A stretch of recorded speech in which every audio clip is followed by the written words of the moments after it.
Hello everyone, welcome back to my channel. आज हम लोग ISC commerce sample paper discuss करेंगे। सेक्शन ए इससे पहले वाली वीडियो में डिस्कस कर चुके हैं। आज हम लोग सेक्शन बी करेंगे। अगर आपने वो वीडियो नहीं देखी है तो पहले उसको देखिए और फिर ये वाली वीडियो देखिए। अगर आप लोग ये एक काम ये भी कर सकते हैं कि पहले खुद से सॉल्व करिए, ठीक है, फिर उसके बाद वीडियो से देख के मैच करिए।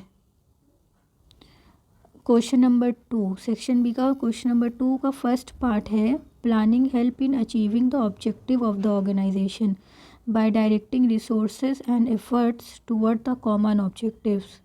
इन the light of this statement explain any 4 points on the importance of planning. तो पहले ध्यान से समझिए क्वेश्चन क्या कह रहा है, क्या पूछ रहा है, फिर आंसर दीजिए।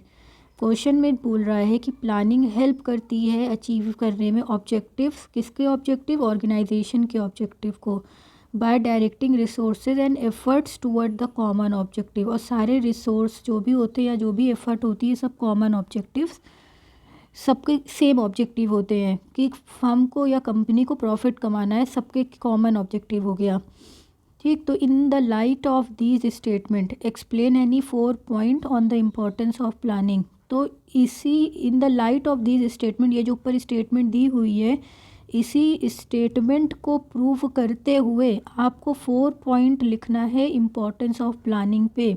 क्यों प्लानिंग इम्पॉर्टेंट है ये बताना है, ठीक है।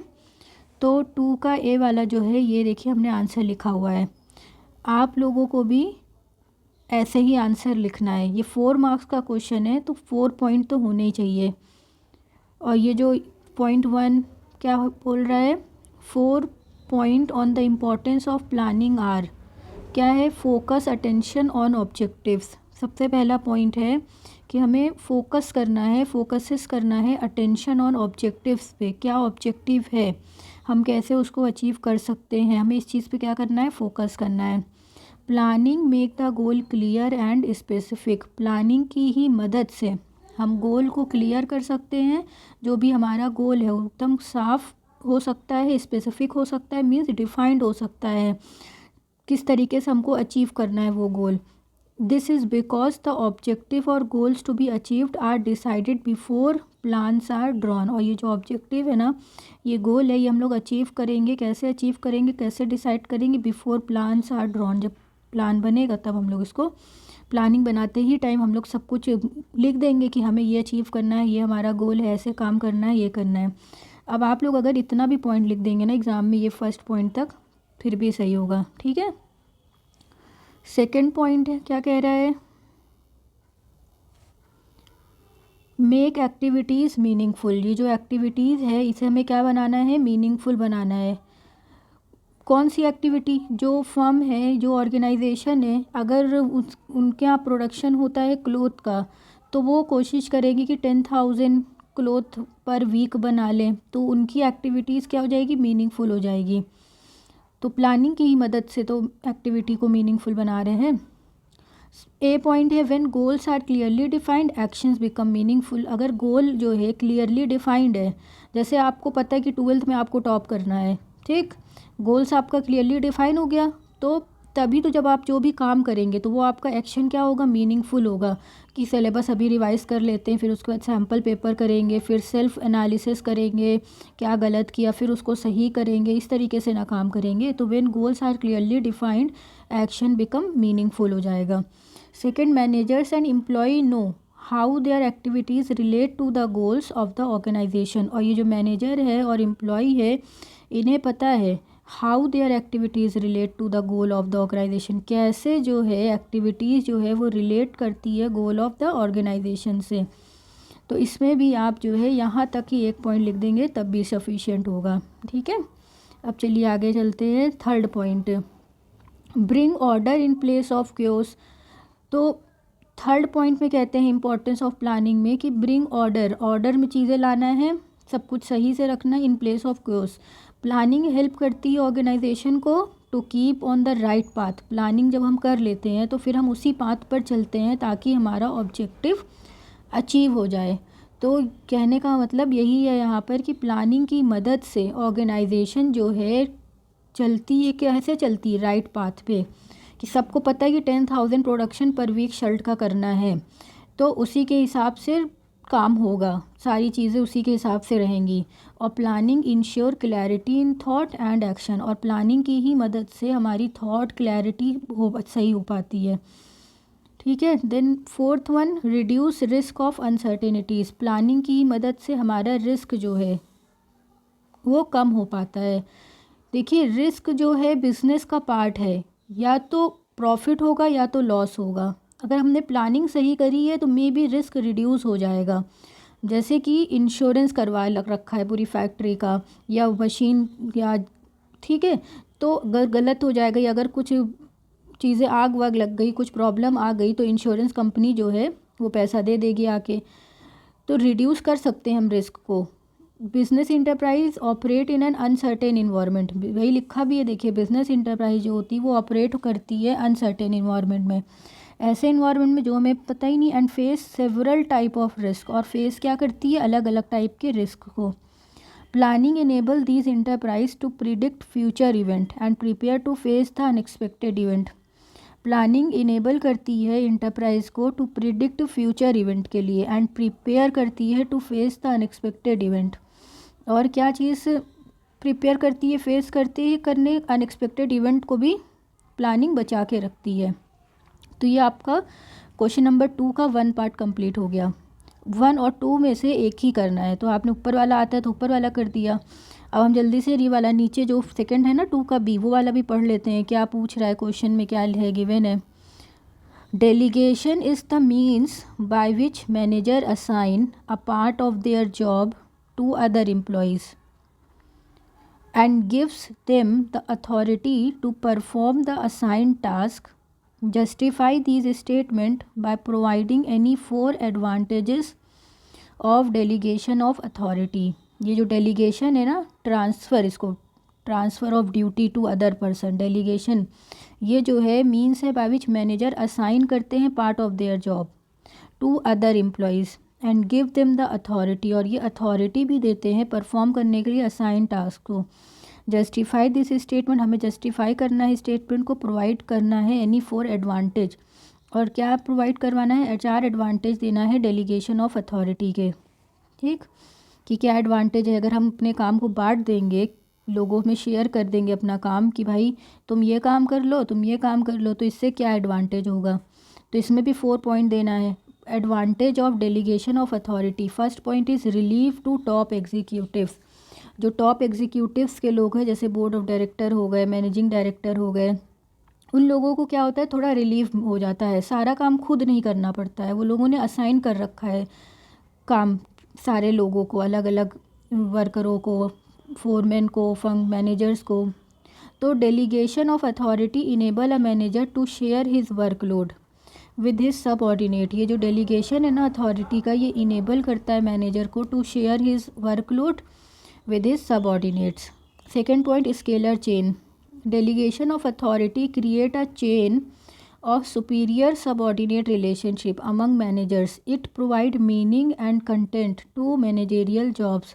ये जो स्केलर चेन है ना, डेलीगेशन ऑफ अथॉरिटी क्रिएट क्या करता है, चेन ऑफ सुपीरियर सबऑर्डिनेट, ये सुपीरियर सबऑर्डिनेट की एक चेन क्रिएट करता है, रिलेशनशिप अमंग मैनेजर्स। और यहाँ पे रिलेशनशिप होती है, किसके बीच की रिलेशनशिप होती है, मैनेजर्स की। और it provides meaning and content to managerial job, और ये जो है प्रोवाइड करता है मीनिंग और कंटेंट, किसको, मैनेजेरियल जॉब्स के लिए ये मीनिंग और कंटेंट प्रोवाइड करता है। ठीक, तो रिलीफ टू टॉप एग्जीक्यूटिव हुआ पहला, फिर स्केलर चेन हो गया। Third point, specialisation. Through delegation and executive can assign job to his subordinates according to their abilities and experience.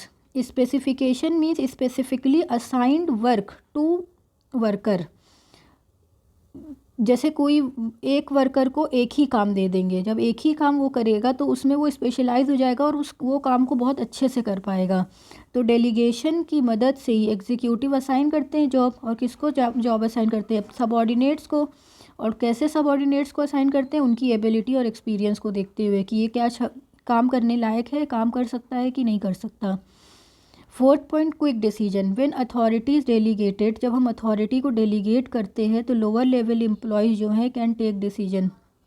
तो लोअर लेवल एम्प्लॉय क्या करते हैं, डिसीजन लेते हैं quickly without consulting senior executives, और कंसल्ट करते हैं विदाउट, कंसल्ट किससे करते हैं, सीनियर एग्जीक्यूटिव से। तो डिसीजन तेज़ी से लिया जा सकता है क्योंकि सबको सबका काम पता है, सबने अपना काम बहुत अच्छे से किया, तो ऑर्गेनाइजेशन का ऑब्जेक्टिव भी अचीव हो गया। और किसकी वजह से, डेलीगेशन की वजह से, ट्रांसफ़र ऑफ ड्यूटीज़ की वजह से।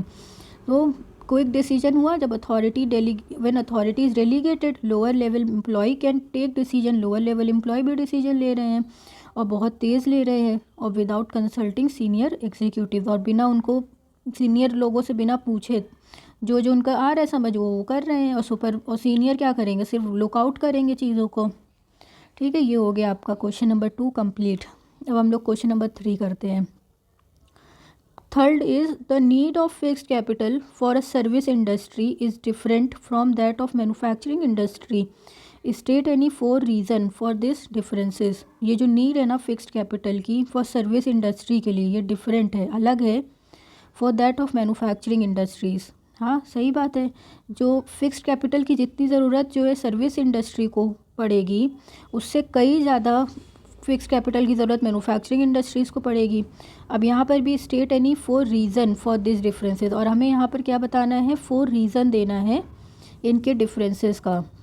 4 रीज़न देना है कि ये क्यों, ऐसा क्यों है कि सर्विस इंडस्ट्री को कैपिटल जो ज़रूरत पड़ रही है वो अलग पड़ रही है, और मैन्युफैक्चरिंग इंडस्ट्री को तो ज़रूरत पड़ रही है कैपिटल की वो अलग पड़ रही है। तो ये दिए हुए हैं 4 point. Need of fix capital for a service industry different हो गई from that of manufacturing industry से। First point is capital requirement, manufacturing को ज़्यादा कैपिटल चाहिए होती है और सर्विस इंडस्ट्रीज़ को कम कैपिटल चाहिए होती है। अब आप लोग कमेंट सेक्शन में ये बताइए कि सर्विस इंडस्ट्रीज़, 4 सर्विस इंडस्ट्री का नाम बताइए और 4 मैन्युफैक्चरिंग इंडस्ट्रीज़ का नाम बताएंगे। ठीक है, और ये 4 पॉइंट यहाँ पर लिखे हुए कि capital requirement, method of production, क्योंकि दोनों के मेथड अलग अलग होते हैं प्रोडक्शन के, नेचर ऑफ प्रोडक्ट, इनके प्रोडक्ट भी अलग अलग होते हैं, और लेबर रिक्वायरमेंट, ये तो मोस्ट इम्पॉर्टेंट पॉइंट है। सर्विस में तो कम लेबर चाहिए होंगे बट मैन्युफैक्चरिंग में ज़्यादा लेबर ज़रूरत पड़ेगी। ये हो गया। अब चलिए नेक्स्ट क्वेश्चन पढ़ते हैं, question number 4। A company has large undistributed profit which it want to capitalize. Name and explain the security which should be issued by the company. Company का क्या है ना, लार्ज अनडिस्ट्रीब्यूटेड प्रॉफिट है। Company has large undistributed profit, company के बहुत large undistributed profit है which it want to capitalise, जो वो उसको कैपिटलाइज करना चाह रहा है, कैपिटल नेचर का आइटम बनाना चाह रहा है अपने प्रॉफिट को। Name and explain the security, ऐसी कौन सी सिक्योरिटी ले which could be issued by the company, जो इशू हो जाए, which should be issued by the company. तो इसका आंसर है बोनस शेयर। बोनस शेयर जो है कैपिटलाइजेशन ऑफ प्रॉफिट क्या होता है, refer to the process of converting profit और reserves into paid up capital. Capitalisation of profit जो होगा refer to the process of converting profit और reserve into paid up capital. ये हो गया कैपिटलाइजेशन ऑफ प्रॉफिट का मतलब, कन्वर्ट कर रहा है प्रॉफिट को, रिजर्व को किस में, इनटू पेड अप कैपिटल में।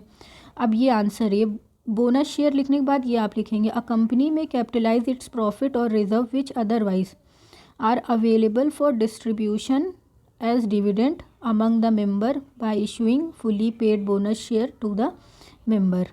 कैसे कंपनी कैपिटलाइज करेगी, कंपनी कैपिटलाइज करेगी प्रॉफिट को या रिजर्व को या कोई और भी चीज़ को जो डिस्ट्रीब्यूशन के लिए हो, available for distribution as dividend among the members, members में ही बांटेगी ना, by issuing fully paid bonus share. By issuing कैसे इशू करेगी, कैसे, fully paid bonus share to the members. Next question number 5th। To which level of management does the board of director belong? State any 3 functions performed by it.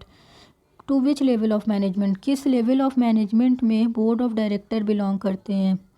अब आपको यहाँ पर level बताना है, कौन से level of management में board of director belong करते हैं, और बताना है state any 3 function performed by it, और कोई 3 function जो ये लोग perform करते हैं।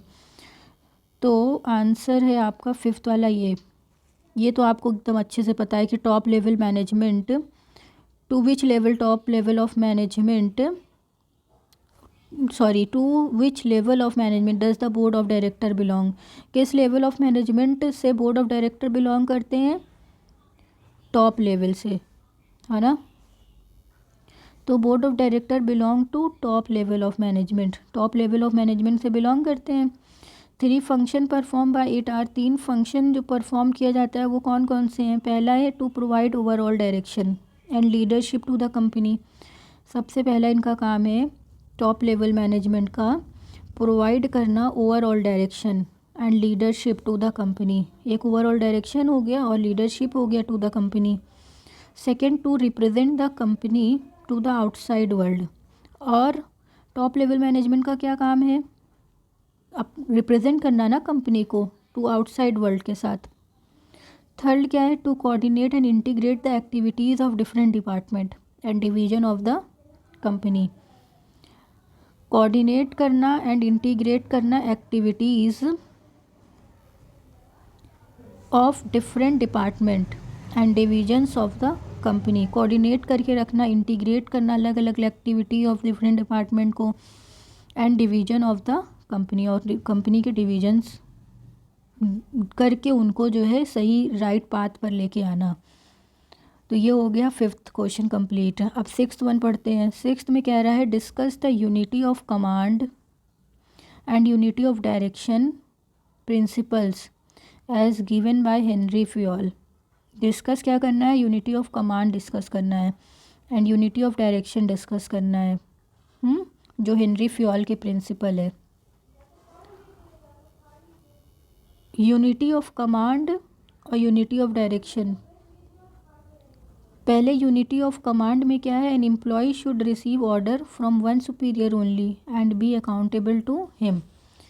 यूनिटी ऑफ कमांड की अगर हम लोग बात करें तो employee should receive order from one superior only. जो एम्प्लॉय है ना उसको ऑर्डर रिसीव करना है एक ही बॉस से, एक ही सुपीरियर से ओनली, एंड उसी के लिए वो जवाब दे तलब होगा। जैसे कहती नहीं अकाउंटेबल टू हिम। आपकी मम्मी ने आपको 50 रुपीज़ दिया और आप मार्केट गए कुछ ख़रीद के लेके आए, तो मम्मी पूछेंगी ना कि 50 रुपीज़ का क्या किया आपने।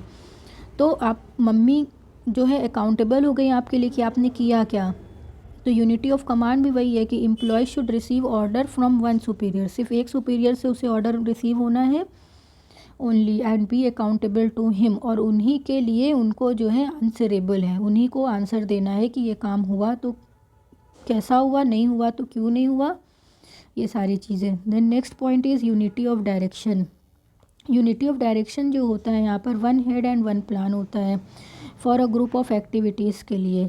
वन हेड वन प्लान है for a group of activities के लिए। एक्टिविटीज़ की क्या है? बंधी हुई है, सारे काम बंधे हुए हैं। हैविंग द सेम ऑब्जेक्टिव है, सबका ऑब्जेक्टिव क्या है? सेम है, एक ही डायरेक्शन में सबको काम करना है। 5000 शर्ट पर वीक बनाना है तो सब लोगों को पता है कि हमको इतना काम करना ही पड़ेगा तभी हम आगे काम कर पाएंगे। तो डायरेक्शन यही बताता है कि one head one plan for group of activities having the same objectives. पूरे ग्रुप ऑफ एक्टिविटीज़ को सेम ऑब्जेक्टिव पे काम करना होता है। Each group of activities with the same objective must have one plan of action and must be under the control of one superior. और क्या हो गया? वन प्लान ऑफ एक्शन है and must be under the control of one superior, और ये सब एक ही superior के अंदर में आते हैं। तो ये 2 पॉइंट हो गया इंपॉर्टेंट वाला जो था यूनिटी ऑफ कमांड और यूनिटी ऑफ डायरेक्शन। हम ये नेक्स्ट वीडियो में डिस्कस करेंगे, ठीक है। Thank you so much. अगर आपको वीडियो अच्छी लगी हो तो प्लीज़ लाइक करिएगा, चैनल को सब्सक्राइब करिए और अपने फ्रेंड्स के साथ ज़रूर शेयर करिए। Bye bye, have a nice day.